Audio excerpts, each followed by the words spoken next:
अध्याय 9। प्यार का अंत। तेज बुखार के बाद टोन जियानगो के शरीर की जीवन शक्ति गंभीर रूप से क्षतिग्रस्त हो गई थी। ऐसा लगता था जैसे किसी ने उसकी असली ऊर्जा छीन ली हो। भले ही वह हमेशा बातें करता रहता था और हंसता रहता था, लेकिन वह हमेशा थका हुआ दिखता था, जिससे मैं दुखी और असहाय दोनों हो जाता था। मेरी धमकियों और दबाव के तहत वह अनिच्छा से पूरे शरीर की जांच के लिए अस्पताल गया।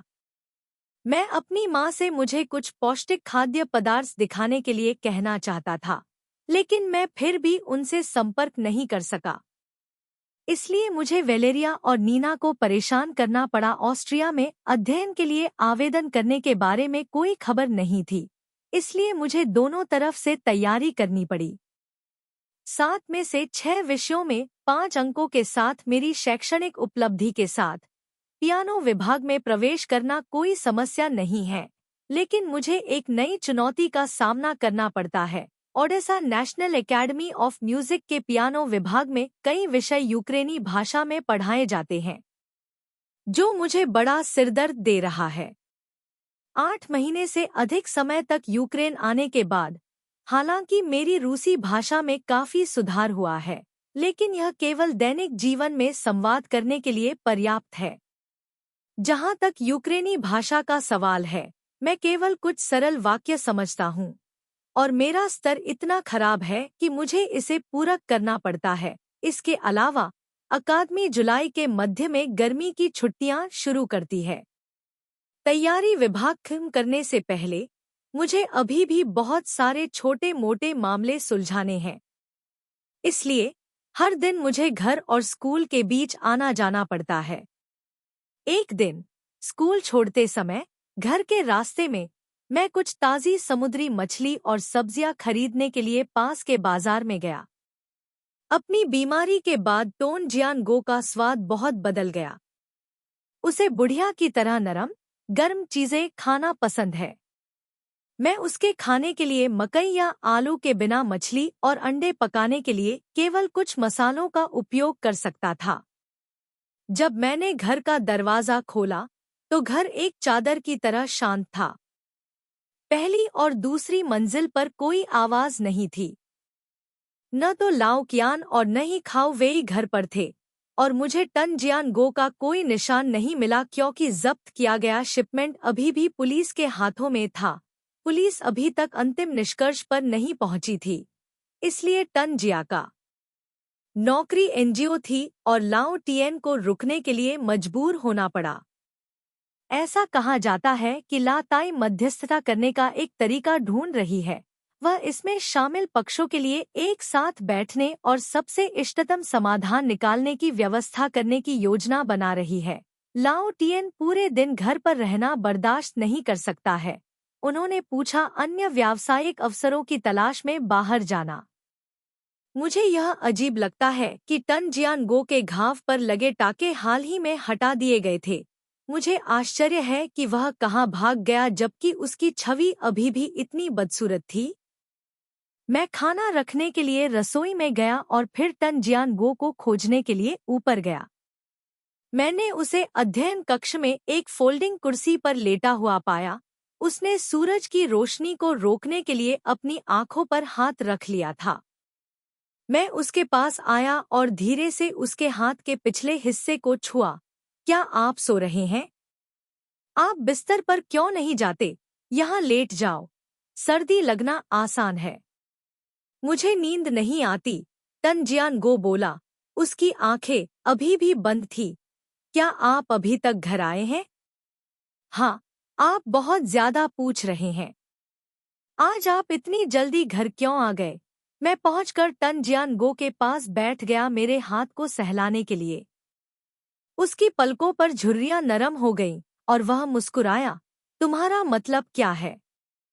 तुम मुझसे ऊब गए हो और मुझे देखना नहीं चाहते, ठीक है। टन जियानगो ने मेरे व्यंग्यात्मक बयान पर कोई आपत्ति नहीं जताई।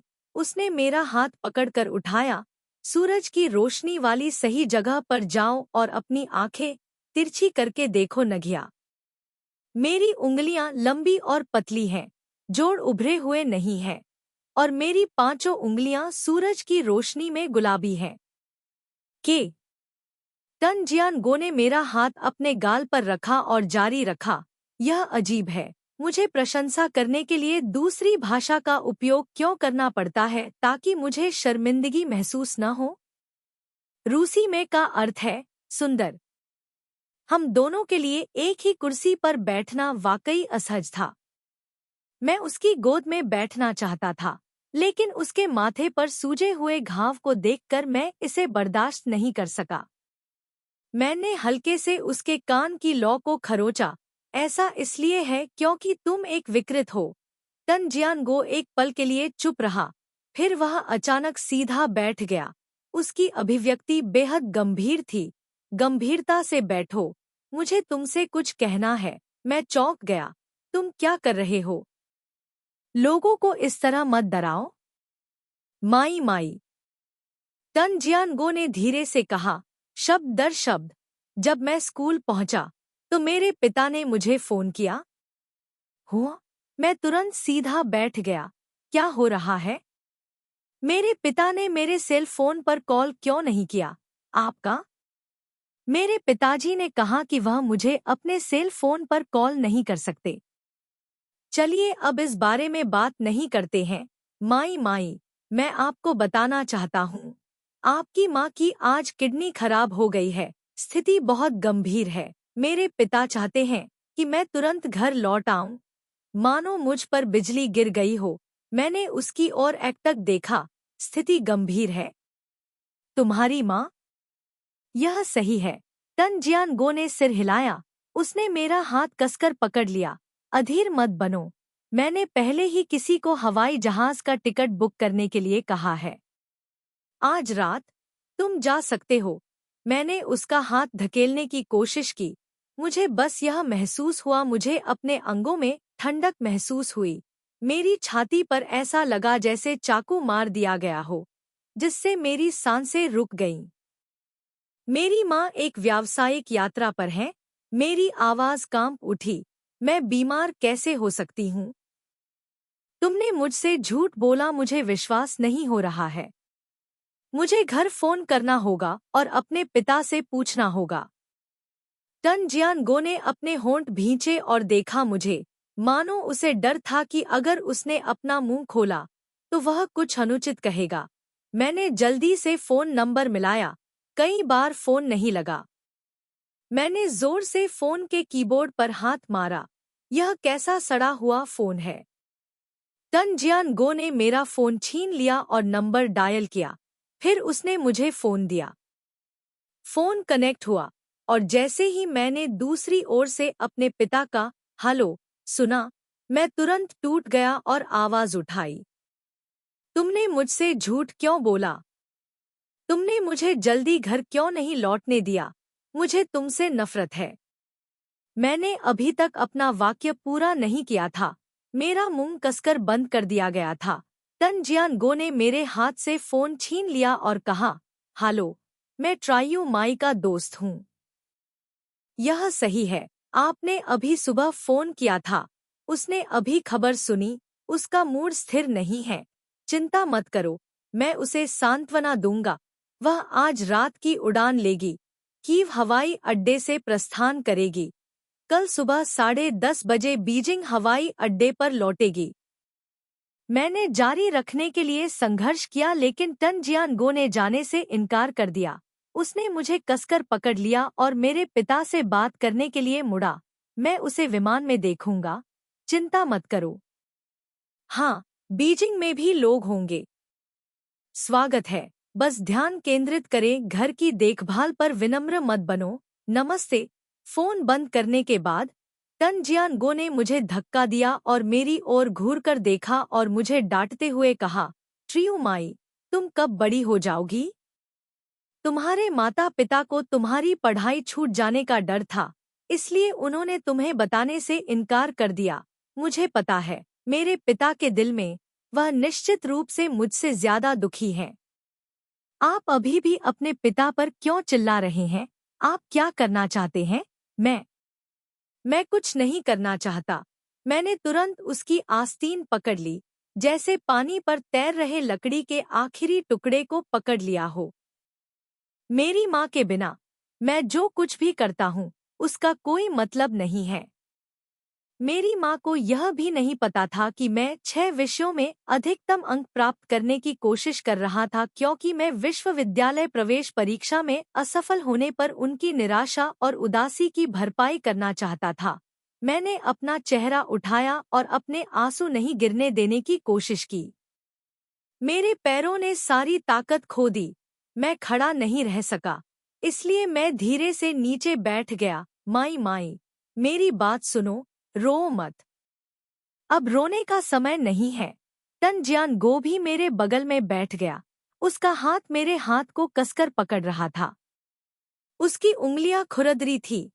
उसकी हथेली में वह गर्माहट आ गई थी जो उसके बीमार होने से पहले थी। यह गर्म एहसास एक चिंगारी की तरह था जब हम दोनों बर्फीले तूफान में एक दूसरे पर निर्भर थे। ठंडी अंधेरी रात में उसने मुझ में असीम गर्मजोशी का संचार किया। मैंने खुद को संभालने की कोशिश की और उससे फुसफुसाया, मैं घर जाना चाहता हूँ। तन जियानगू ने अभी भी मेरा हाथ कसकर पकड़ रखा था। मैंने जांच की। आज रात कीव से बीजिंग की उड़ान अभी भी खाली है। मेरे दोस्त ने टिकट बुक करने में आपकी मदद की। खाओ वेई आपको बाद में हवाई अड्डे तक ले जाएगा। मैं अंदर से बहुत दुखी हूँ। मुझे अभी सचमुच खेद है। मैंने भी उस वर्ष यही अनुभव किया था, इसलिए मैं समझता हूँ। डरो मत। जब तुम विमान में बैठोगे तो तुम्हारी माँ निश्चित रूप से ठीक होंगी। सो जाओ, उठो और बीजिंग जाओ तुरंत। मैंने उसके कंधे पर अपना सिर झुकाया, एक गहरी सांस ली और फुसफुसाया, धन्यवाद। तन जियानगो ने मेरी पीठ थपथपाई। आपने ये विनम्र शब्द कहे। मैं घर में नजरबंद हूँ। मुझे इस दौरान बाहर निकलने की अनुमति नहीं है। समय, मैं ओडेसा से बाहर हूँ, इसलिए मैं तुम्हारे साथ घर नहीं जा सकता। कल मेरा दोस्त तुम्हें बीजिंग हवाई अड्डे पर ले जाएगा। मैंने उससे कहा, अगर तुम्हें अस्पताल में कोई परेशानी हो तो उसे ढूंढ लो। मैंने अपना होंठ काटा और सिर हिलाया। जल्दी से अपना सामान पैक करो, तुम्हारे पास केवल 7 घंटे बचे हैं। तन जियानगो ने मुझे जाने दिया। उसने मेज का किनारा पकड़ लिया और खड़ा हो गया। लेकिन उसका शरीर लड़खड़ा गया। उसका हाथ फिसल गया, जिससे उसका संतुलन बिगड़ गया और वह फर्श पर गिर गया। जियानगो, तुम्हें क्या हुआ है? मैं घबरा गया और उसकी ओर देखते हुए उसे सोफे पर बैठने में मदद की। खाली होंठ, उसका लाल रंग, मुझे अपने दिल के 2 टुकड़ों में बंट जाने का दर्द गहराई से महसूस हुआ। दोपहर 2 बजे मैं एक छोटा सामान बैग ले गया, जिसके अंदर केवल कुछ कपड़े और पहचान के दस्तावेज थे। मेरे लिए एक सुंदर आयताकार लिफाफा। मैंने उसे छुआ और जानता था कि अंदर क्या है, इसलिए मैंने दृढ़ता से इसे स्वीकार करने से इनकार कर दिया। मेरे पास अभी भी बहुत पैसा है। मुझे कुछ भी समझ नहीं आ रहा है। जब मैं घर लौटूंगा तो कई चीजें होंगी जिनके लिए मुझे पैसे का उपयोग करना होगा। उसने लिफाफा मेरे बैग में भर दिया और अधीर स्वर में कहा, गंदगी बंद करो, जल्दी से कार में बैठो। मैं अनिच्छा से मुस्कुराया। फिर तुम्हें बेहतर प्रदर्शन करना होगा, समय पर खाना खाना होगा, बाहर नहीं जाना होगा। मैं औचक निरीक्षण करूंगा। मुझे पता है, मैं सम्मानपूर्वक प्रतीक्षा करूंगा, कभी भी। तन जियानगो ने मेरे सिर पर हाथ फेरा। मेडिकल जांच के नतीजे सामने आने चाहिए, इसे लेने जाना याद रखो। मुझे पता है, तुम सच में गड़बड़ कर रहे हो, मुझे अभी भी वह याद है। हाँ, जब तुम घर जाओ तो अपने माता पिता का अच्छे से ख्याल रखना। अगर कुछ भी हो तो मुझे फोन करना। मैं सीढ़ियों से नीचे चला गया। खाओवी पहले ही कार का दरवाजा खोलकर मेरा इंतजार कर रहा था, लेकिन मैं पीछे मुड़ने से खुद को नहीं रोक सका। तन जियानगो दरवाजे के सामने झुककर खड़ी थी और मेरी ओर देखकर मुस्कुरा रही थी। अपनी बीमारी के बाद वह बहुत पतले हो गए, उनकी ठुड्डी तेज हो गई और उनकी आंखें धंस गईं। मैंने चलना बंद कर दिया। अचानक मेरे दिल में एक अकथनीय उदासी महसूस हुई। मेरा दिल घबरा गया और मेरे हाथ में लगेज बैग की मदद करने लगा। वह फुसफुसाएं, हमें जल्दी जाना होगा, अन्यथा हम फ्लाइट नहीं पकड़ पाएंगे। मैंने लगभग सुना ही नहीं कि उसने क्या कहा। जैसे ही मेरा हाथ सामान बैग से छूटा, मैं तुरंत मुड़ी और टन जियानगो को गले लगाने के लिए तेजी से दौड़ी। वह मेरी हरकतों से चौंक गया और उसी समय उसने अपना सिर झुका लिया। मुस्कुराहट से बचने के लिए मुझे चूमो। अरे, अरे, क्या तुम्हें खाउवी नीचे खड़ा नहीं दिख रहा? तुम्हें अपनी छवि पर ध्यान देना होगा, है ना? मैंने उसके प्रतिरोध को नजरअंदाज कर दिया और उसके होठों को खोजने की पूरी कोशिश की। सही जगह ढूंढने के बाद मैंने अपने होठों को उसके होठों पर मजबूती से दबाया और उसके दांतों को अलग कर दिया। मैं टन जियानगू की झिझक और प्रतिरोध को महसूस कर सकता था, लेकिन उसने बहुत तेजी से प्रतिक्रिया की। एक छोटी सी आग वर्षों बाद भड़क उठी। जब मैंने इस दृश्य को याद किया और जब मैं एक दर्शक के रूप में शांति से दूसरे व्यक्ति के विदाई चुंबन का आनंद ले रहा था, तो मुझे गहराई से महसूस हुआ कि चुंबन में कितना लगाव और छोड़ने की अनिच्छा है। मैं बस खुद से नफरत करता हूँ। मैंने तुम्हें शुरू से अंत तक यह क्यों नहीं बताया कि मैं तुमसे कितना प्यार करता हूँ? मैं तुम्हारे अतीत को नहीं जानता और न ही मैं तुम्हारे भविष्य को समझ सकता हूँ, लेकिन इस समय मैं स्पष्ट रूप से जानता हूँ कि मैं उस आदमी से प्यार करता हूँ मेरे सामने। वह जो भी है, उसने क्या किया है? भाग्य ने मुझे अनगिनत अवसर दिए हैं, लेकिन हर बार मैंने इसे जाने दिया, क्योंकि मुझे लगता है कि बाद में अभी भी बहुत समय होगा। लेकिन मैंने कभी नहीं सोचा था कि एक दिन मैं स्वेच्छा से इसे किसी भी कीमत पर छोड़ दूंगा। बिछड़ने के इस पल में लौटने की चाहत का एक मकसद, हालांकि जो समय बीत गया वह कभी वापस नहीं आएगा, कभी वापस नहीं आ सकता। वहाँ बीजिंग और कीव के बीच 6 घंटे का अंतर है और मेरी उड़ान सुबह 4:30 बजे यूक्रेन से रवाना हुई। सुबह 10:30 बजे बीजिंग अंतर्राष्ट्रीय हवाई अड्डे पर उतरा। विमान में 7 घंटे तक मुझे ठीक से आराम नहीं मिला। उड़ान परिचारक लगातार भोजन और पेय देते रहे, लेकिन मैं उन्हें निगल नहीं सका। कुछ क्षणों की बेहोशी के बाद उड़ान समाप्त हो गई। जैसे ही मैं विमान से उतरा, बीजिंग की गर्मियों की कड़ी धूप ने मुझे क्षण भर के लिए स्तब्ध कर दिया। हवाई अड्डे के प्रतीक्षा कक्ष से गुजरते हुए निश्चित रूप से किसी ने एक चिन्ह पकड़ा हुआ था। ऊपर 2 बड़े स्पष्ट शब्द लिखे हैं, ट्रायूमाई। मैं हेलो कहने के लिए पास आया। उस व्यक्ति ने साइन नीचे रखा, मेरी ओर देखा, मुस्कुराया और अपना दाहिना हाथ उठाया। हेलो सुश्री ट्रियूमाई, मैं ट्रिन ड्यू मैन हूँ, टन जियानगो का मित्र। मैं लगभग थक चुका था, इसलिए मैं अपना मुंह नहीं खोलना चाहता था। लेकिन जब हम पहली बार मिले तो विनम्रता के कारण मैंने उसकी उंगली को हल्के से छुआ। यह इतनी सुबह है कि आप मुझे परेशान कर रहे हैं। यह बहुत शर्मनाक है। विनम्र मत बनो। ट्रिन ड्यू मैन अभी भी मुस्कुरा रहा था। उसने मेरा सामान पकड़ने के लिए अपना हाथ उठाया। उसकी अभिव्यक्ति थोड़ी आश्चर्यचकित थी। क्या केवल एक बैग है?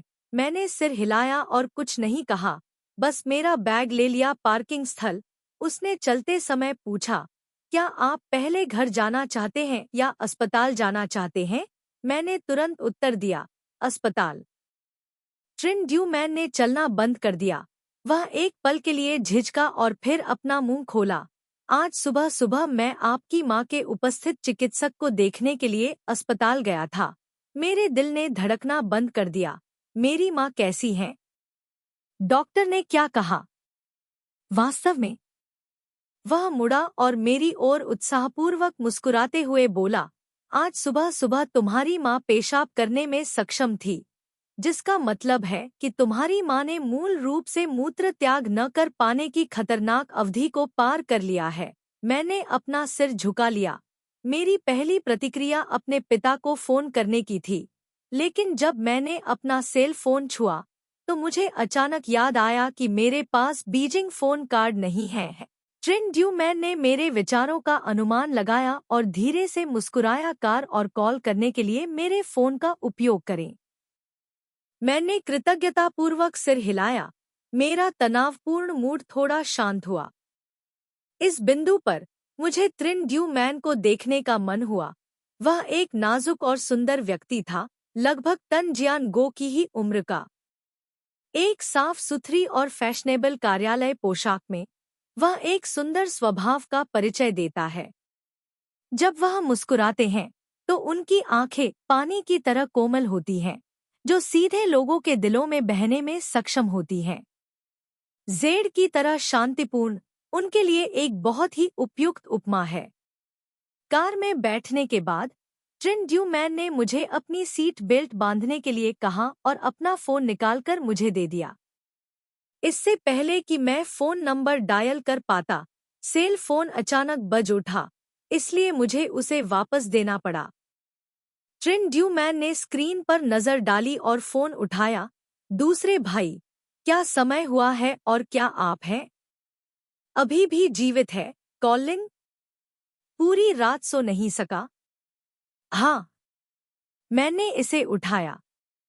हाँ, वह सुंदर है, लेकिन वह आपकी प्रेमिका की तरह नहीं, बल्कि आपकी बेटी की तरह दिखती है। धन्यवाद। मैं एक सामान्य इंसान हूँ। मुझे बच्चों से प्यार करने की बीमारी नहीं है। मुझे तो बड़ी लड़कियां ही पसंद है। परिपक्व बनो। ठीक है, एक क्षण रुको। ट्रिन ड्यूमैन ने बोलना समाप्त किया और तुरंत मुझे फोन दिया। यह जियान गो है, वह आपसे बात करना चाहता है। माई माई।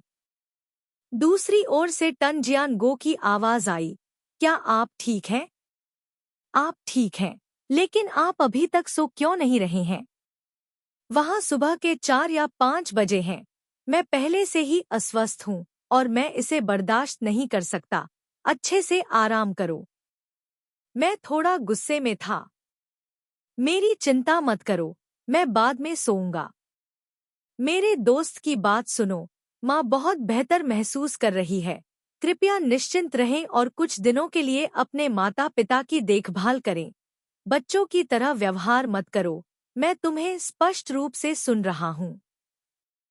मैंने असंतोष में अपनी आवाज लंबी कर दी।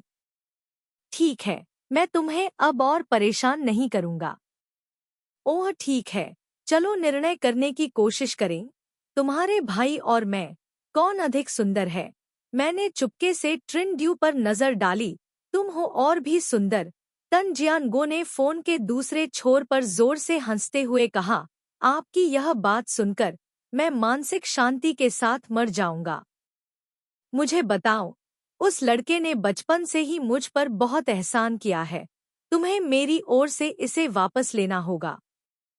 अगर कुछ होता है तो बस उसे कसकर पकड़ लो, विनम्र मत बनो। मुझे पता है, मैंने उसे उत्तर दिया। फिर मैं फोन रख दूंगा।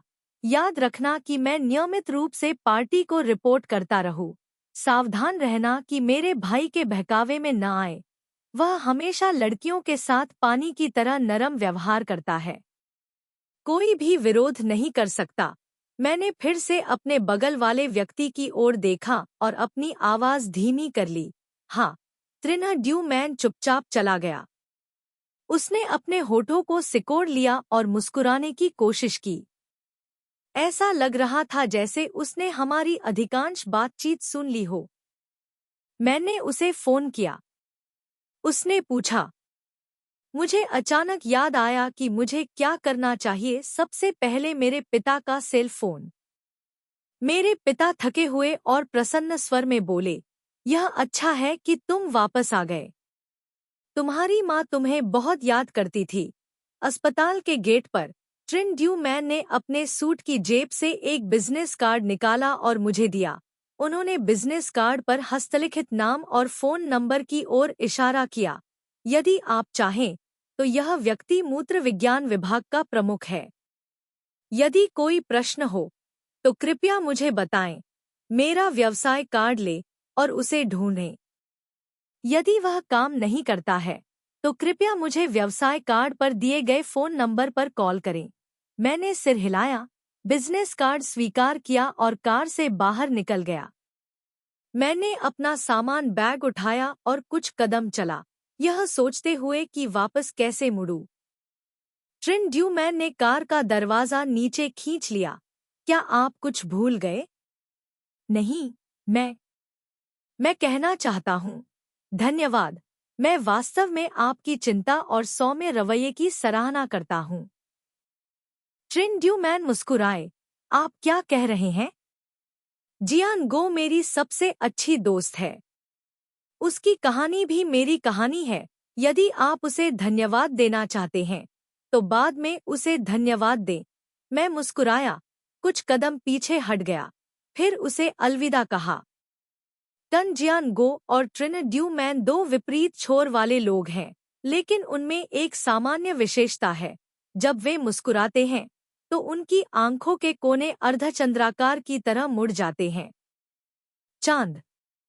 10 घंटे से अधिक की पीड़ा के बाद मैं अंततः अपनी माँ से मिला।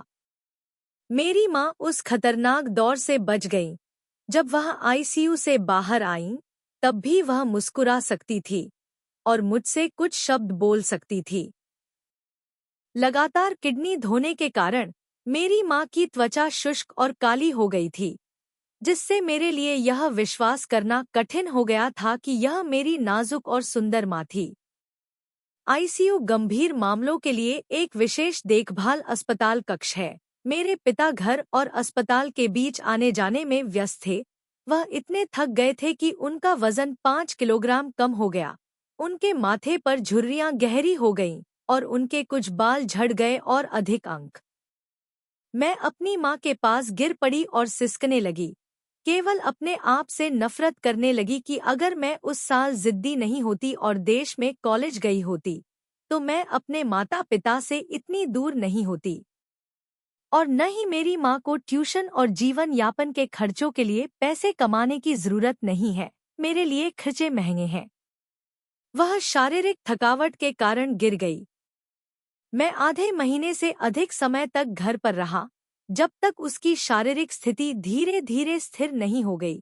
तब तक मैं अपनी माँ के पास रहा। डॉक्टर ने कहा, मेरी माँ की किडनी में यूरेमिया बढ़ गया था, पूरी तरह से समाप्त नहीं हुआ है और सामान्य कामकाज बनाए रखने के लिए अभी भी सप्ताह में 2 बार डायलिसिस पर निर्भर रहना होगा। हालांकि मेरे माता पिता के पास बचत और बीमा है, किडनी धोने की लागत बहुत बड़ी है और लगभग 100 का भुगतान करना होगा, खुद के लिए 100। इस बार अस्पताल के खर्च के अलावा उसके बाद हर महीने मेरी माँ को इलाज के लिए लगभग 4000 युआन खर्च करने पड़ते हैं। महंगी आयातित दवा का तो जिक्र ही नहीं। मैं अपने पिता की चिंताओं को स्पष्ट रूप से देख सकता हूँ, हालांकि उन्होंने हमेशा शांत रवैया बनाए रखा। कुछ और सफेद बालों और आंखों के कोनों पर गहरी झुर्रियों के अलावा वह बस यही कहता रहा, यह ठीक है। मेरे घर लौटने से पहले टन जियान गो ने मुझे 20,000 अमेरिकी डॉलर दिए। दुर्भाग्य से मेरे पिता को वह पैसा मिल गया। उन्होंने गंभीर चेहरे के साथ मुझसे पूछा कि मेरे पास इतना पैसा कहाँ से आया। पहले तो मैं अवाक रह गया।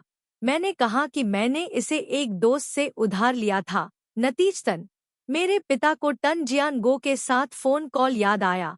उन्होंने मुझसे पूछा कि वह कौन है, क्या वह मेरा बॉयफ्रेंड है? जब बात मेरे बॉयफ्रेंड की आई तो मैं एक पल के लिए झिझक गई।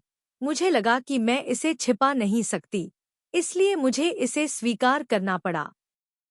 हालांकि मैं टन जियान गो की पहचान उजागर करने की हिम्मत नहीं करता, बल्कि केवल इतना कहता हूँ कि वह एक साधारण चीनी व्यवसायी है। मेरे पिता को उच्च रक्तचाप है। अगर मैं सच बताऊं तो मुझे डर है कि उन्हें मौके पर ही ब्रेन हेमरेज हो जाएगा। मेरे पिता को मेरी बात पर पूरी तरह विश्वास नहीं हुआ। उन्होंने मुझे चिंता भरी नजरों से देखा। अंतिम कदम, भाई। उसने हाई स्कूल एस और यूनिवर्सिटी बी से स्नातक किया। इसके बारे में सोचो, क्या वह एक सामान्य व्यक्ति है जिसने परीक्षा उत्तीर्ण की है? यूनिवर्सिटी बी, चीन का सबसे प्रतिष्ठित पेकिंग विश्वविद्यालय। ऐसा लगता है कि इस दुनिया में कई लोग हैं जो एक प्रतिष्ठित स्कूल के लेबल की पूजा करते हैं, और मेरे पिता कोई अपवाद नहीं है। यूनिवर्सिटी बी का नाम सुनकर उन्होंने तुरंत मेरा पीछा करना बंद कर दिया और केवल यही सलाह दी, चाहे किसी का भी पैसा हो, तुम उन्हें जल्दी वापस कर दो। भले ही हमारा परिवार गरीब है, हम अपना सिर नहीं झुका सकते, अन्यथा लोग तुम्हें नीची नजर से देखेंगे। मैंने उन्हें जवाब देना जारी रखा, यह सही है, लोग अहंकारी नहीं हो सकते लेकिन उनमें चरित्र होना चाहिए। क्या आपको लगता है कि हर कोई सिस्टर गियांग है? सिस्टर गियांग क्रांतिकारी शहीद गियांग ट्रुक क्वान का अंतरंग नाम है। श्रीमती को दुश्मन ने मार डाला था। 1949 में सबूत नष्ट करने के लिए जला दिया गया। सुश्री गियांग कला के कार्यों में एक परिचित पात्र बन गई। मेरे पिता ने अपना सिर घुमाया। तुमने क्या कहा? मैं चौंक गया और जल्दी से अपनी गर्दन सिकोड़ ली। कुछ नहीं, माँ के खाने का समय हो गया है। मेरे पिता ने मेरे हाथों में थर्मस पिंजरे की एक जोड़ी दी और मुझसे अस्पताल जाने का आग्रह किया। खाने के बाद मैंने और मेरी माँ ने कुछ देर तक बातें की। जब मेरी माँ ने अस्पताल के मरीजों से भरे होने के बारे में बात की, तो उन्होंने कहा कि वह भाग्यशाली थी और आईसीयू से बाहर आकर खाली जगह वाला 2 बिस्तरों वाला अस्पताल का कमरा ढूंढ लिया। शोर शराबे वाले 6 बेड वाले कमरे की तुलना में यह जगह स्वर्ग से अलग नहीं है। अगले बिस्तर पर बैठे मरीज ने अचानक कहा, मजाक मत करो, यह आपकी किस्मत नहीं है, आपका स्पष्ट रूप से नेता के साथ रिश्ता है, अस्पताल ऐसा है। क्या आप नर्सों की नज़रों और आपके प्रति व्यवहार पर ध्यान नहीं देते? आम तौर पर उन्हें किसी की परवाह नहीं होती। अगर कोई उन्हें मुस्कुराने और खुश रहने के लिए नहीं कहता तो क्या यह वसंत की हवा जैसा लगता है? तुम्हें मेरी माँ को संदेह था या? यह असंभव है। हमारे परिवार को इस अस्पताल के नेतृत्व के बारे में कुछ भी पता नहीं है। मैंने अपना सिर झुका लिया और एक शब्द भी नहीं कहा। मेरे दिल में मैं स्पष्ट रूप से जानता था कि पर्दे के पीछे कौन व्यवस्था कर रहा था। जैसे ही मैं घर पहुंचा, मैंने तुरंत कॉल ट्रिन ड्यू मैन को बुलाया। हाल ही में आपकी मदद के लिए धन्यवाद। उनकी आवाज अभी भी इतनी गर्म और सुनने में आसान है। भले ही हम आमने सामने नहीं हैं, फिर भी मैं उनकी सौम्य मुस्कान महसूस कर सकता हूँ। विनम्र मत बनो। मैं अभी भी वही पुरानी कहावत कहता हूँ, जियानगो एक भाई है। आपका सर्वोत्तम। यदि किसी दिन तुम्हें परेशानी होगी, तो वह उसी प्रकार तुम्हारी सहायता करेगा। मैं उनकी सरल मित्रता से प्रभावित हुए बिना नहीं रह सका, इसलिए मैंने कोई खाली शब्द नहीं कहा, अलविदा कहा और फोन रख दिया। उसके बाद मैंने समय का अनुमान लगाया और टन जियानगो को खोजने के लिए ओडेसा में अपने घर पर फोन किया। लेकिन फोन काफी देर तक बजता रहा लेकिन किसी ने नहीं उठाया। मैंने फिर भी टन जियानगो के सेल फोन पर फोन किया लेकिन मुझे लगता है कि वह अभी भी बंद था, बहुत असुरक्षित। ऐसा लगता है जैसे मैं 3 या 4 दिनों से उससे संपर्क नहीं कर पाया हूँ। जब भी मैं उसे फोन करता हूँ, उसका सेल फोन बंद हो जाता है और घर पर लैंडलाइन पर कोई जवाब नहीं देता। मैं बेचैन हो जाता हूँ, सोचता हूँ कि वह क्या कर रहा है। तुम ठीक हो? क्या आपका स्वास्थ्य पहले जैसा ठीक हो गया है? यह जून का अंत था। बीजिंग गर्म और उमस भरी गर्मी में प्रवेश करना शुरू कर रहा था। मेरी माँ का मूड भी काफी बेहतर था। कभी-कभी जब नर्स ध्यान नहीं दे रही थी, तो मैं उसे आराम करने के लिए घर ले गया। एक दिन मेरे शैक्षिक करियर पर चर्चा करने के लिए मेरे पूरे परिवार ने एक पारिवारिक बैठक की। मैंने उस निर्णय की घोषणा की जिसके बारे में मैंने सोचा था ध्यान से। मैं अस्थायी रूप से वहां अपनी पढ़ाई आरक्षित करना चाहता हूं और नौकरी खोजने के लिए बीजिंग लौटना चाहता हूं। काफी लंबे समय तक घर पर रहने के बाद आखिरकार मैंने वह वास्तविकता देखी जिसके बारे में मुझे लंबे समय से चिंता नहीं थी। मेरे माता पिता की आय हमेशा अच्छी रही है, लेकिन काम का बोझ भी बहुत बड़ा है। अगले वर्ष में मेरी मां निश्चित रूप से कोई भी बाहरी परियोजनाएं नहीं ले पाएंगी और केवल अपने मूल वेतन पर ही रह सकेंगी। वर्तमान स्थिति में मेरा परिवार वास्तव में एक अंतर्राष्ट्रीय छात्र का समर्थन नहीं कर सकता है, लेकिन मेरे माता पिता की प्रतिक्रिया मेरी अपेक्षाओं से कहीं अधिक उग्र थी। माई, हम अपना आधा जीवन पहले ही जी चुके हैं। आपका जीवन अभी शुरू हुआ है। हम आपका भविष्य बर्बाद नहीं करना चाहते। मैंने अपने होंठ काटे और बोलने से इनकार कर दिया। मेरी माँ इतनी अधीर थी कि उसने रोते हुए कहा, ट्रियू माई, तुरंत मेरे लिए यूक्रेन जाओ, अन्यथा मैं इलाज बंद कर दूंगी। अपने माता पिता के दृढ़ रवैये के सामने मुझे समझौता करना पड़ा और पिछले सेमेस्टर के अंत में कुछ अधूरे काम पूरे करने के लिए ओडेसा लौटने के लिए सहमत होना पड़ा। यदि मेरी माँ का स्वास्थ्य स्थिर है तो मैं गर्मी की छुट्टियों के लिए ओडेसा में रहूंगा, पहला यात्रा पर पैसे बचाने के लिए और दूसरा अपनी यूक्रेनी भाषा को पूरक करने के लिए। लेकिन मैंने कहा कि अब से मेरे माता पिता को मेरे लिए पैसे भेजने की जरूरत नहीं है शिक्षा। तो भविष्य में आपका जीवन कैसा होगा? मेरे पिता को समझ नहीं आया। मैंने उत्तर दिया, आप अंशकालिक काम कर सकते हैं, उदाहरण के लिए बच्चों को पियानो पढ़ाना। पैसा कमाना आसान है लेकिन नहीं। बहुत प्रयास करो, मैंने मुंह से तो कहा, लेकिन दिल से मैं साफ समझ गया कि पार्ट टाइम काम करना आसान बात नहीं है।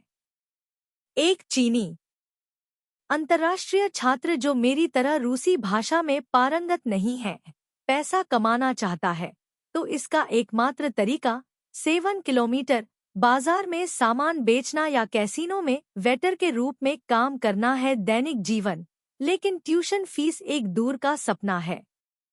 मैं इतनी निर्भीकता से बोलने का साहस इसलिए कर रहा हूँ क्योंकि मेरे बगल में टन जियान गो है। हालांकि मुझे टन जियान गो के साथ इस बारे में बातचीत करने का मौका नहीं मिला है, क्योंकि मैं अभी भी उससे संपर्क नहीं कर सका हूँ। जब मुझे पता चला कि कुछ सहपाठियों के अलावा मेरे पास केवल टन जियान गो का फोन नंबर है तो मैं उदास हो गया। ओल कियान और खाओवी हर दिन मिलते हैं, लेकिन मेरे पास उनके फोन नंबर नहीं है। मैंने वेलेरिया के स्टोर पर फोन करने की कोशिश की, वह मुझसे भी ज्यादा अस्पष्ट थी। मैंने उसे लंबे समय से नहीं देखा है। सुश्री अरेन, क्या आप ओडेसा में हैं? मैंने निराशा में फोन रख दिया, अपने नाखून चबाती रही और सोचती रही कि उससे कैसे संपर्क किया जाए। इस तथ्य के बारे में सोचकर कि 1 सप्ताह में यूक्रेन के लिए उड़ान होगी, मेरे दिल में चिंता और अधिक बढ़ गई। यूक्रेन लौटने से एक रात पहले मैं जल्दी सो गया। मैं गहरी नींद में सो रहा था कि अचानक दरवाजे पर दस्तक हुई और मेरे पिता की आवाज आई, माई, यूक्रेन से फोन। मैं तुरंत उछल पड़ा, बिस्तर से बाहर निकला और फोन उठाने के लिए लिविंग रूम की ओर भागा। क्या तुम्हारे पास विवेक है? अगर तुम मुझे फोन नहीं करना चाहते तो तुम कहाँ मर रहे हो? मैंने तुरंत कहा। मेरी दिल को ऐसा लग रहा था मानो कुछ बरस रहा हो। चट्टान बहुत देर तक भारी रही, लेकिन दूसरा पक्ष बहुत देर तक चुप रहा। मैंने संदेह से आवाज उठाई, हेलो ट्रायू माई। आखिरकार एक कर्कश आवाज आई। मेरा दिल फिर डूब गया। दूसरे छोर पर बान डुए था। आप मुझे क्या ढूंढ रहे हैं? मैंने अपनी आवाज को शांत रखने की कोशिश करते हुए खुद को नियंत्रित करने की कोशिश की। मैंने दीवार घड़ी की ओर देखने के लिए अपना सिर उठाया। अभी सुबह के 2 बजे थे, ओडेसा में रात के 8 बजे थे। कुछ नहीं, बान डुए ने हल्की सी हंसी निकाली। ऐसी आवाज आई जैसे कोई घंटी बज रही हो। शांत रात में उसकी आवाज बेहद अजीब हो गई। ट्रियू माई, ओडेसा आज रात चांद बहुत चमकीला है, दिन की तरह उज्ज्वल। क्या बीजिंग में चांदनी है? उसके स्वर के माध्यम से यह देखा जा सकता है कि वह नशे में थी। गुस्सा जो मेरे सिर के ऊपर चढ़ गया। मैं अपने पिता को चिंतित करने से डर रहा था, इसलिए मैंने अपनी आवाज धीमी कर दी। बीजिंग में सुबह के 2 बज रहे हैं। क्या हम कल बाद में कुछ बात कर सकते हैं? लाइन के दूसरे छोर पर कोई आवाज नहीं थी। फोन को कसकर पकड़ लिया। फोन इंतजार कर रहा है। मेरे ओडेसा लौटने तक प्रतीक्षा करें। मुझे अभी भी ड्यू का कर्ज चुकाना है। ड्यू अभी भी बोलने से इनकार कर रहा है। एक क्षण बाद मैंने एक क्लिक की आवाज सुनी और फोन कट गया। मैं पूरी तरह से जाग गया था, इसलिए मैं बहुत देर तक अपनी बाहों पर हाथ रखकर बैठा रहा। आखिरकार मैंने फोन उठाया और जो नंबर मैंने याद कर लिए थे उन्हें बार बार डायल किया। यह अभी भी यूक्रेनी भाषा में था। क्षमा करें, आपने अभी जो नंबर डायल किया था वह बंद हो गया है। मैं शयन कक्ष में वापस गया, लेट गया और अपनी आंखें खोलीं और सुबह होने तक छत की ओर देखता रहा। घर छोड़ने से पहले, जबकि मेरे माता पिता ध्यान नहीं दे रहे थे, एक दराज में 20,000 अमेरिकी डॉलर और एक कागज का टुकड़ा छोड़ दिया जिसमें स्पष्ट लिखा था, कृपया इस पैसे का उपयोग आपातकालीन स्थिति में करें। यदि आप इसका उपयोग नहीं करेंगे तो मैं इसे तुरंत मालिक को वापस कर दूंगा। जब मैं विमान पर चढ़ा तो मैंने टन जियानगो को संदेश भेजा, जिसमें मुझे आज के अपने यात्रा कार्यक्रम के बारे में बताया गया। विमान रनवे पर शुरू हुआ और फिर हवा में 10,000 मीटर से अधिक ऊंचाई तक उड़ गया। विमान धीरे धीरे ओडेसा हवाई अड्डे पर उतरा। मेरा भी दिल बैठ गया। एक अवर्णनीय डर मेरे सीने पर भारी पड़ गया, जिससे मैं सांस लेने में असमर्थ हो गया। मैंने अनिच्छा से अपना बैग उठाया और आव्रजन प्रक्रियाओं से बाहर निकलने के लिए पर्यटकों के समूह के साथ खड़ा हो गया। दूर से खाओ वेई की आकृति को अपनी ओर आते देखकर मेरी सांसें थम गईं। राहत की सांस लेते हुए मेरा पूरा शरीर इतना थक गया था कि मैं लेटना चाहता था। सामान कहाँ है? खाओ वेई ने मुझसे पूछा। नहीं, बेबी। जब मैं वापस आया तो मैं जल्दी में था। जब मैं गया तो मैं बेचैन था। मैं अपना सामान तैयार करने के मूड में नहीं था। खाओवी ने एक शब्द भी नहीं कहा। वह मेरा बैग उठाने के लिए नीचे झुका। मैंने पीछे पीछे देखा, लेकिन वह व्यक्ति नहीं दिखा जिसे मैं दिन रात याद करता था। जियानगो क्यों नहीं आया? वह व्यवसाय की देखभाल के लिए कीव गया था, इसलिए उसने मुझसे तुम्हें लेने के लिए कहा। खाओवी ने मेरा बैग कार की पिछली सीट पर रख दिया।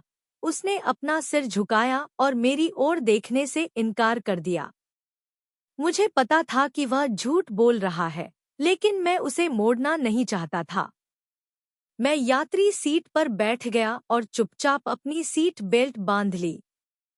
वैसे भी देर सबेर मैं टन जियानगो से मिलूंगा और फिर उसे मुझे समझाना होगा। हम दोनों में से किसी ने एक शब्द भी नहीं कहा। खाओ वेई मुझे घर नहीं ले गया। वह मुझे पूरी तरह से अजीब लगा। जगह ओडेसा के दक्षिण में एक आवासीय क्षेत्र में स्थित एक छोटा सा अपार्टमेंट। कमरा बहुत छोटा और जर्जर था, जिसकी तुलना उस अपार्टमेंट से नहीं की जा सकती थी जिसमें मैं और बान ड्यू पहले रहते थे। लेकिन अपार्टमेंट के अंदर काफी साफ सफाई थी।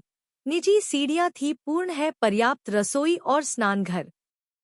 कमरे के कोने में विविध वस्तुओं का ढेर और मेरा सूटकेस था। क्यों? मैंने अपने हाथ भींच लिए। मेरा पूरा शरीर कांपने लगा। खाओवी कुछ नहीं बोला।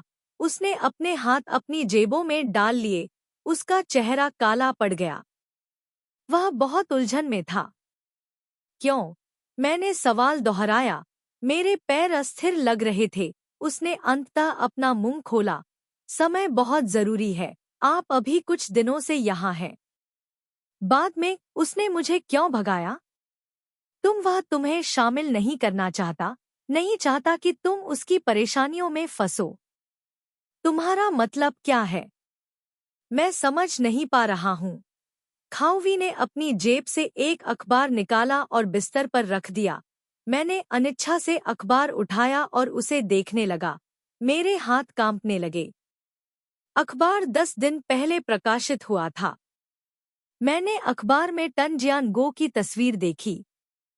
यह एक वांछित वारंट था, आरोप अपहरण और हत्या का प्रयास था।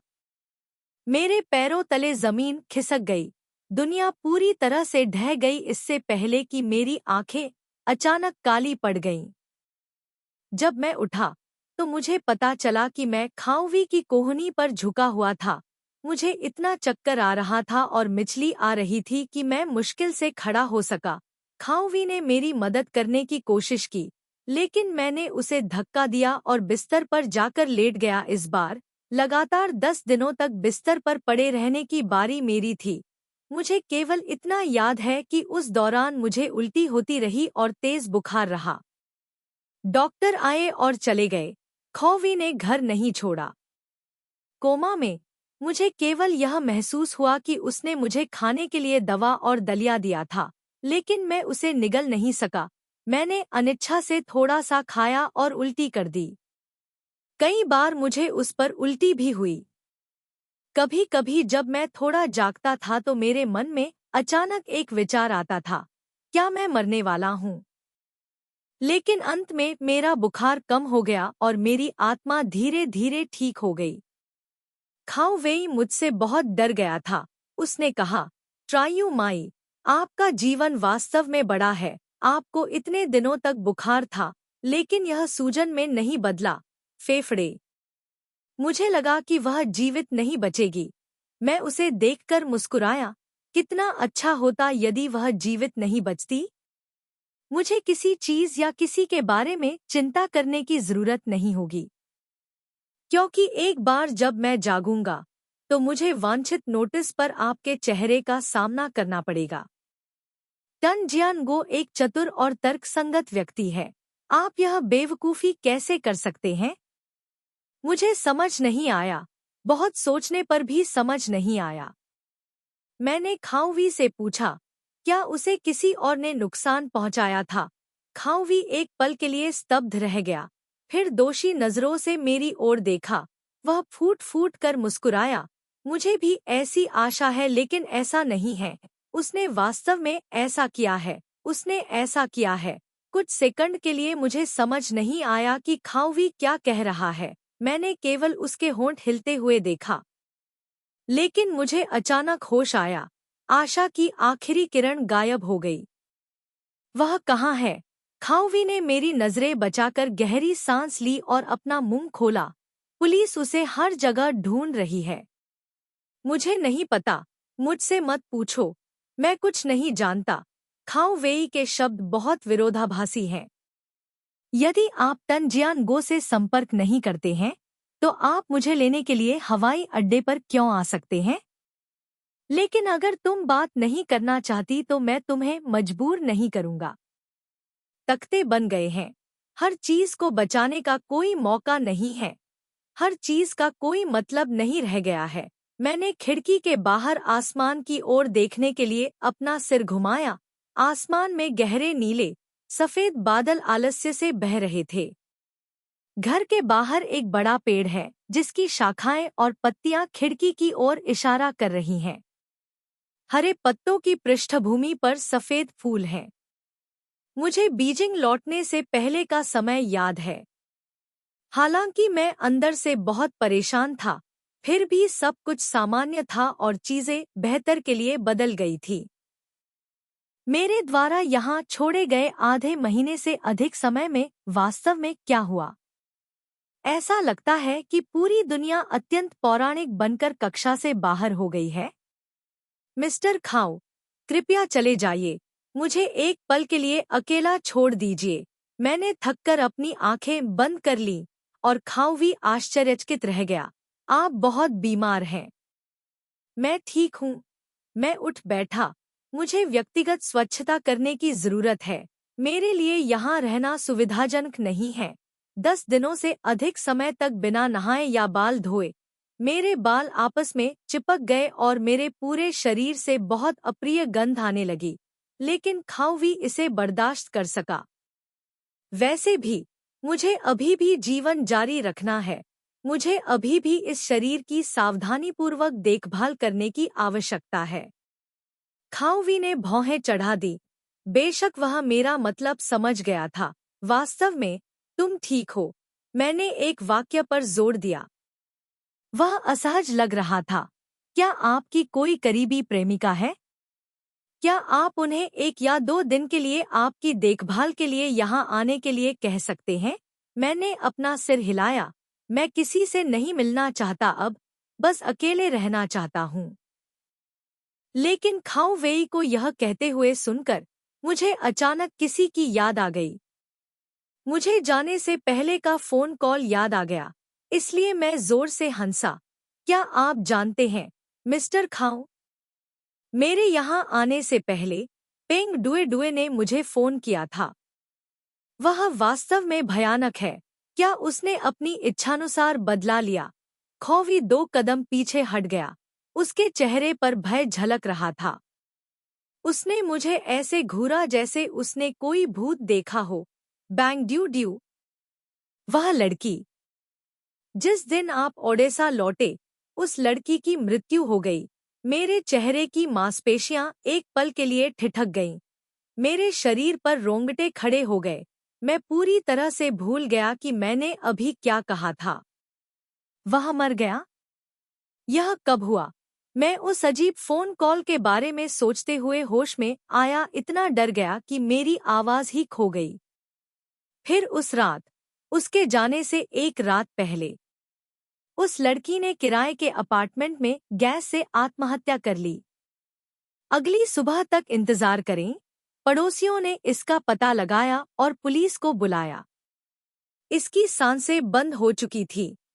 इसका मतलब है कि बान ड्यू ड्यू ने मुझे जो फोन कॉल किया था, वह उसके जीवन का आखिरी क्षण था। उसने कहा, ट्रायू माई, ओडेसा में आज रात बहुत चमकीला चांद है। क्या बीजिंग में चांदनी है? मैंने अपना चेहरा ढकने के लिए हाथ उठाया। उसने ऐसा क्यों किया? पेंग ड्यू ड्यू मुझसे वास्तव में क्या कहना चाहता है? कोई भी कारण नहीं जानता।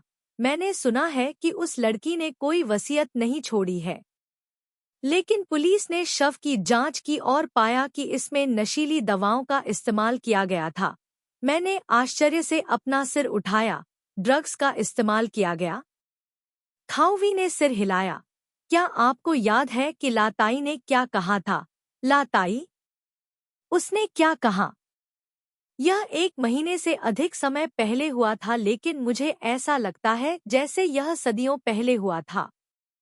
मुझे कुछ भी याद नहीं था, इसलिए मैंने अपना सिर हिला दिया।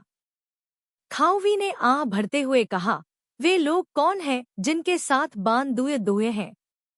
अच्छा, कहाँ है? नाव पर चढ़ना आसान है और नाव से उतरना कठिन है। वह तो एक लड़की है। वह क्या कर सकती है? उन हरामियों के पास लोगों को वश में करने के कई तरीके होते हैं। नशा सबसे आसान तरीका है। मैंने अपना सिर जितना जोर से हिला सकता था हिलाया। मुझे विश्वास नहीं हुआ। इतना जीवंत प्राणी, इतनी सुंदर, प्यारी लड़की, इतना खराब। क्यों किया उसने वह रास्ता चुना? खाओवी की अभिव्यक्ति बहुत उदास थी। जब जियानगो ने उसे चेतावनी दी, तो उसने उसका घर लगभग जला दिया। वह उसे स्कूल बदलने में मदद करना चाहता था, लेकिन उसने सुनने से इनकार कर दिया।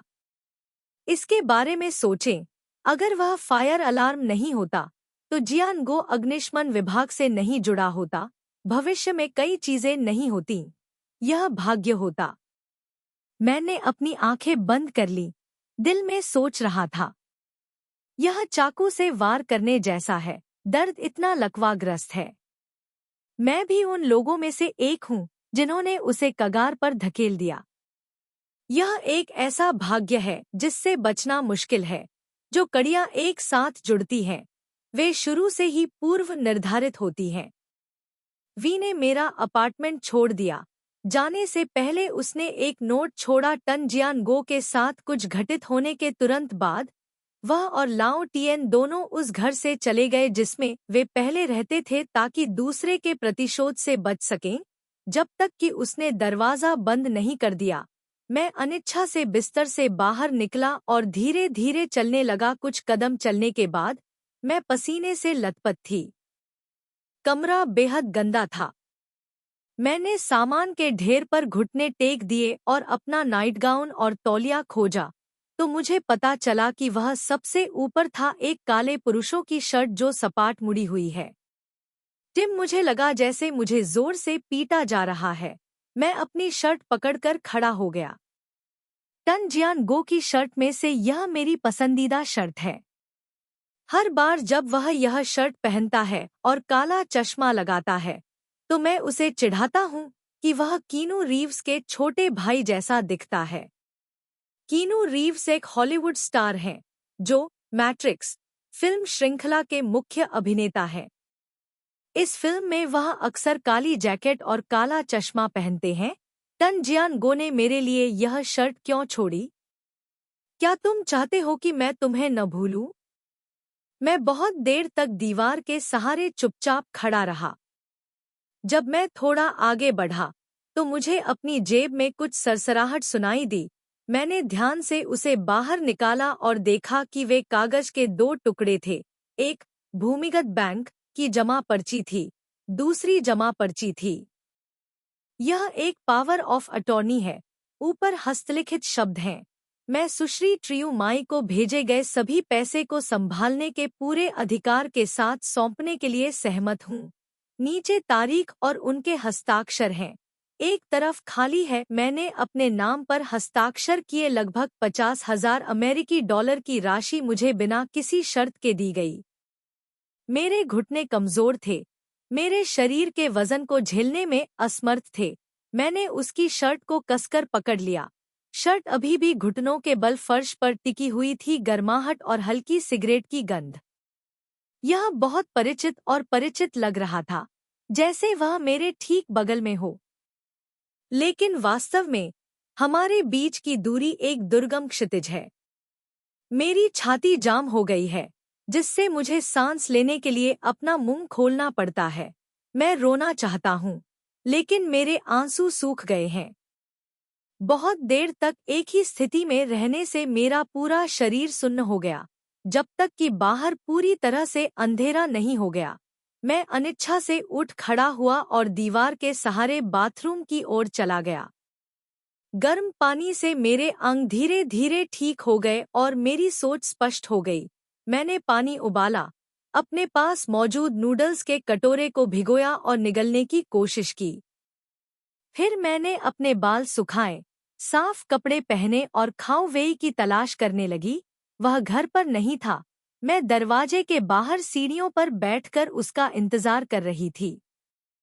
जैसे ही उसने मुझे देखा, उसके हाथ में मौजूद कार की चाबी जमीन पर गिर गई। ट्रियूमाई, तुम यहाँ क्या कर रही हो? अगर तुम सावधान नहीं हो और तुम्हें सर्दी लग गई, तो तुम्हारी नन्ही जान को बचाना मुश्किल हो जाएगा। मैं खड़ा हुआ और उसके पीछे पीछे घर में चला गया। जैसे ही मैं लिविंग रूम में दाखिल हुआ, मैं तुरंत उसके सामने खड़ा हो गया। मुझे बताओ, टन जियान गो कहाँ है? खाओवी बहुत आश्चर्यचकित हुआ, लेकिन उसने फिर भी जोर देकर कहा, मुझे नहीं पता। पता नहीं? ट्रियूमाई, बेहतर होगा कि अब आप मुझे मजबूर न करें। जियान गो की तलाश सिर्फ पुलिस ही कर रही है, बल्कि दुश्मन के लोग भी उसे ढूंढने की कोशिश कर रहे हैं। मैंने हार मानने से इनकार कर दिया। तो मुझे बताओ, पिछले आधे महीने में क्या हुआ? खाओवी सोफे पर बैठ गया और सिगरेट सुलगा ली, लेकिन फिर भी मेरे पास धमकी देने के अलावा कोई विकल्प नहीं था। वह, अगर तुम बात नहीं करोगी तो मैं पूरी रात तुम्हारे दरवाजे के बाहर तब तक बैठा रहूंगा जब तक तुम अपना मुंह नहीं खोलोगे। खाओवी ने बेप्सी से अपना सिर पकड़ लिया और एक पल के बाद कहा, ठीक है, बैठो, मैं तुम्हें बताता हूँ। मैं उसके सामने बैठ गया। मेरा पूरा शरीर इतना तनावग्रस्त था कि कांप रहा था। मुझे यह पता लगाना होगा कि क्या हुआ था, तभी मैं अपने लिए कोई रास्ता खोज पाऊंगा, जैसे टन जियान गो ने मेरे लिए तैयार किया था। खाओवी ने अपनी सिगरेट बुझाई, अपना सिर उठाया और व्यंग्यपूर्वक मुस्कुराया। यह बहुत जटिल है, मैं नहीं कर सकता। पता है कहाँ से शुरू करें? मैंने इसके बारे में सोचा और उसे उत्तर दिया, बीजिंग लौटने से पहले क्या लाटे को बातचीत के लिए पार्टियां नहीं मिलीं? यह सही है। वह बस कुछ ही बार गई थी। एक दिन कई दलों के प्रतिनिधि ओडेसा होटल में मिले। उनमें से एक जियान गो का 7 साल पहले का पुराना परिचित था। जैसे ही उसने इस व्यक्ति को देखा, वह तुरंत दूर हो गया, मेज और कुर्सियां खटखटाया और चला गया। इतना कहकर खावी रुक गया, मानो अपने विचारों को पुनर्व्यवस्थित कर रहा हो।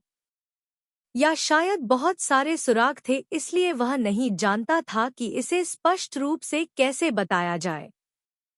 मैं चुपचाप उसके जारी रहने का इंतजार करता रहा। थोड़ी देर बाद खावी बोला, यदि ऐसा नहीं है तो बेहतर होगा कि मैं इसे फिर से कहूँ, बहुत अराजक। जियानगो ने अभी अभी कॉलेज से स्नातक किया था।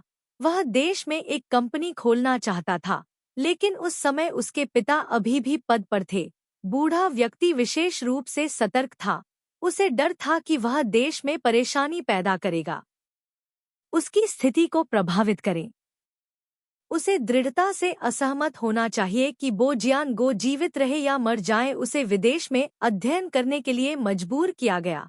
उस समय पिता और पुत्र के बीच संघर्ष बढ़ गया। पूर्वी यूरोपीय बाजार बहुत समृद्ध था। वह गुस्से में था कि वह आधे साल के लिए हंगरी भाग गया और घर लौटने से इनकार कर दिया। बूढ़े व्यक्ति ने पैसे बचाए थे। उसे गुप्त रूप से पूंजी के रूप में भेजने के लिए घर भेजा गया। कौन जानता था कि पहला व्यापारिक सौदा अभी समाप्त नहीं हुआ था। उसके पिता को कुछ हुआ और जियानगो ने नकदी वापस लाने के इरादे से तुरंत उसके पास मौजूद सारा सामान स्थानांतरित कर दिया। घर यह सही है। जब हम बर्फीले तूफान में घिरे हुए थे तो टन जियानगो ने आपके पिता का उल्लेख किया। मैंने टुकड़ों को एक साथ रखने की कोशिश की, लेकिन हंगरी के कानून के अनुसार एक दिन के लिए विदेश पैसा भेजना ठीक नहीं है।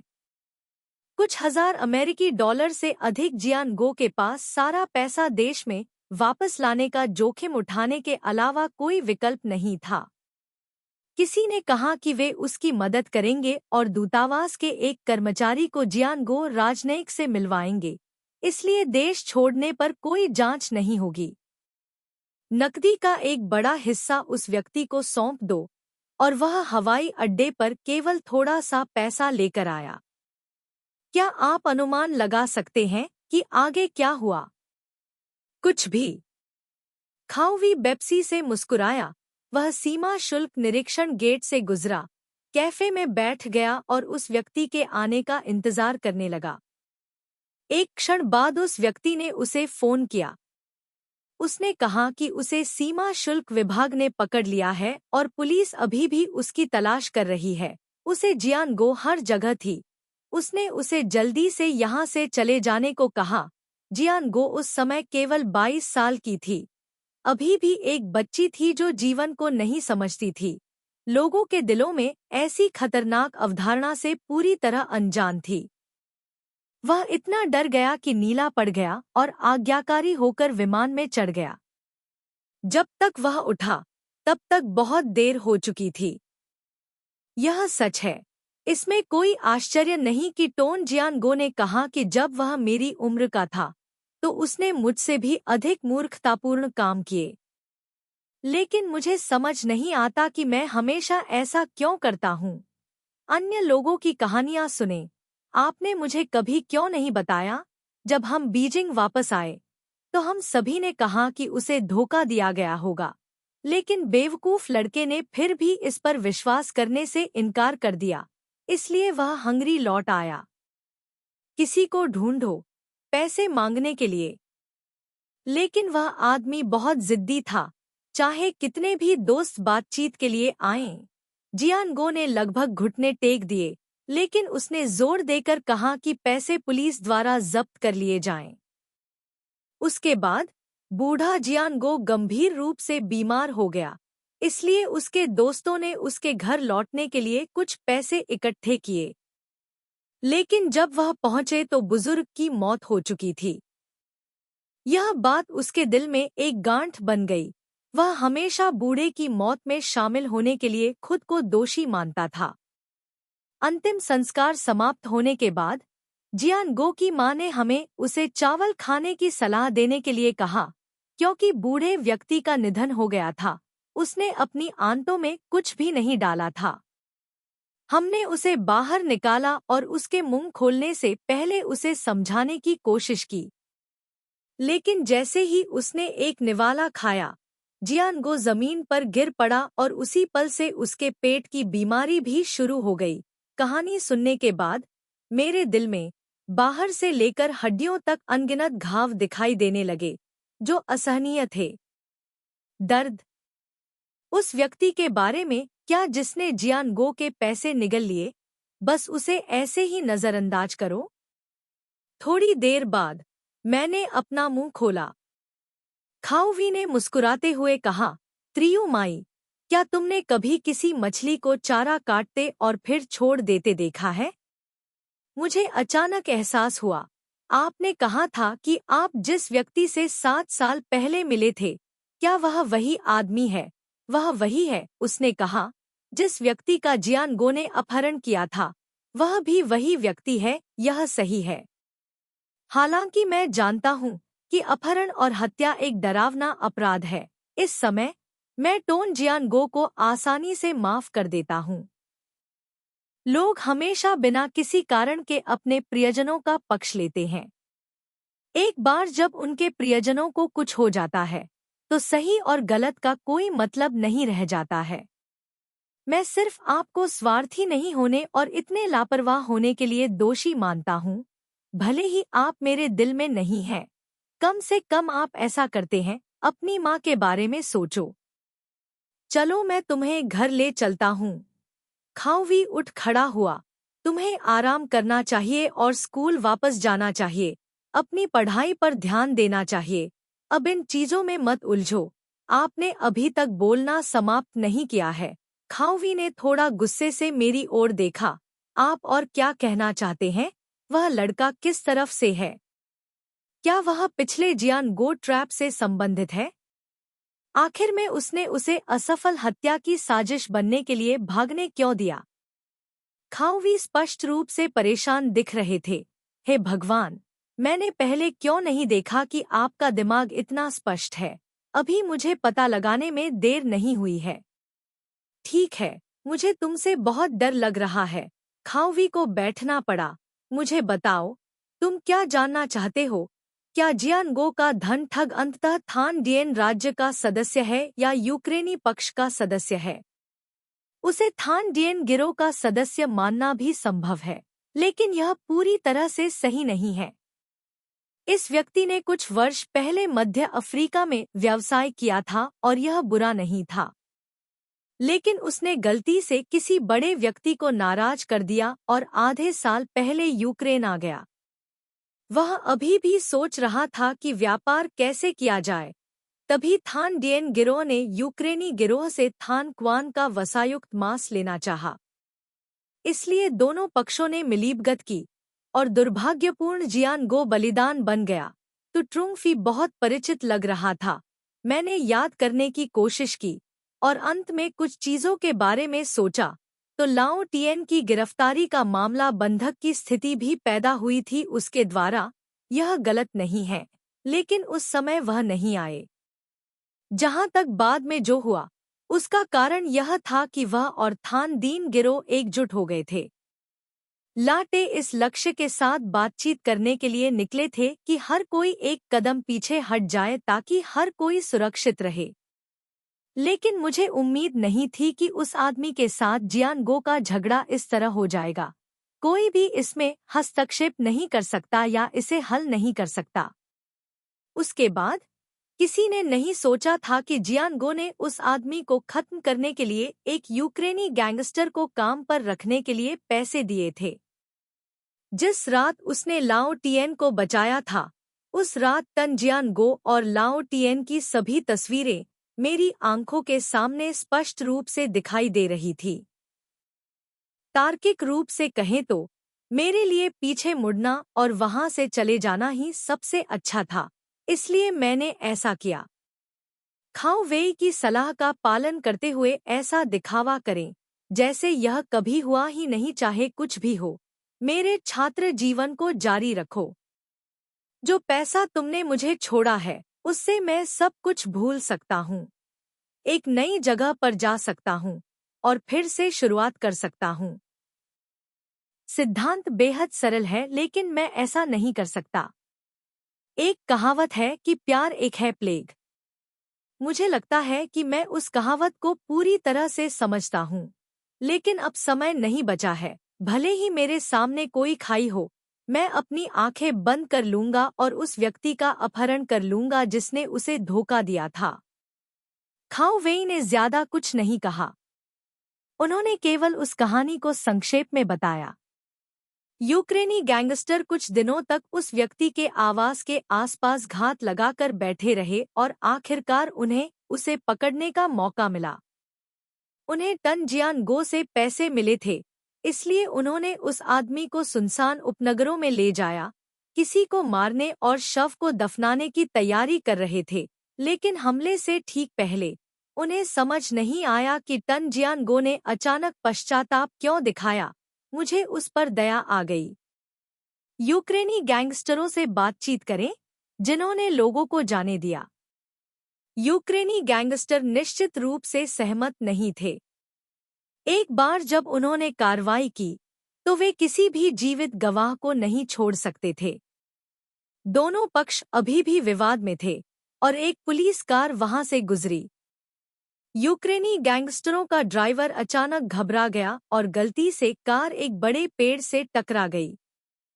हालांकि अपहरित व्यक्ति के हाथ और पैर कसकर बंधे हुए थे, फिर भी वह नियंत्रण से बचने के लिए मौके का फायदा उठाकर कार से बाहर निकला और जोर से चिल्लाया, जान बचाओ।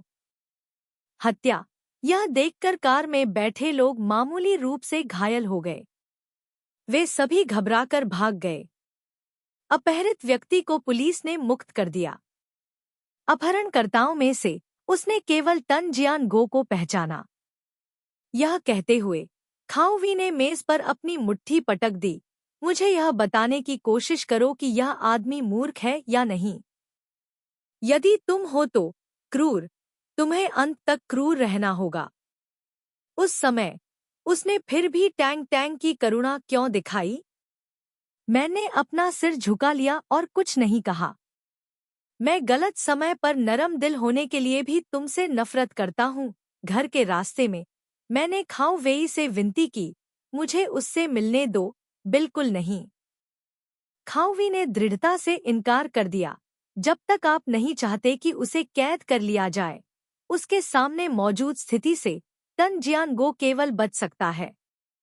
पुलिस के शांत होने तक इंतजार करें, फिर वह देश छोड़ने के लिए फर्जी पासपोर्ट का इस्तेमाल करेगा। लेकिन जिस लड़के का उसने अपहरण किया है, वह हर जगह उसका पता लगाने के लिए लोगों को काम पर रख रहा है। उसे टन जियान गो के जीवन की आवश्यकता थी। मैंने अपने कंधों को कसकर पकड़ लिया। जुलाई गर्मियों का मध्य था और मौसम बहुत गर्म था, लेकिन किसी कारण से मेरी पीठ पर ठंडी हवा चली, जिससे मैं कांप गया।